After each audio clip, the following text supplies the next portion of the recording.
अभिनेता धर्मेंद्र यांचे 89व्या वर्षी निधन, बॉलिवूडमध्ये शोककळा. बॉलिवूडमधील दिग्गज अभिनेता धर्मेंद्र यांचे 89व्या वर्षी निधन झाल्याची बातमीने चित्रपटसृष्टी आणि त्यांच्या चाहत्यांमध्ये मोठी शोककळा पसरली आहे.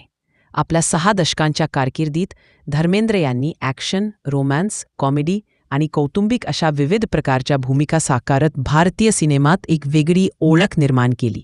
शोले, चुपके चुपके, अनुपमा, धर्मवीर, सीता और गीता यांसारख्या गाजलेल्या चित्रपटांमुळे ते प्रेक्षकांच्या हृदयात कायमचे घर करून राहिले. त्यांच्या निधनानंतर बॉलिवूडमधील अनेक कलाकारांनी सोशल मीडियावर श्रद्धांजली व्यक्त केली असून इंडस्ट्रीत एक मोठी पोकळी निर्माण झाल्याचं मानलं जात आहे. धर्मेंद्र हे मनमिळाऊ स्वभाव, साधेपणा आणि आपल्या सहकाऱ्यांप्रती असलेल्या प्रेमामुळे ओळखले जात होते. त्यांच्या जाण्याने एक सुवर्णयुग संपल्याची भावना सर्वत्र व्यक्त होत आहे.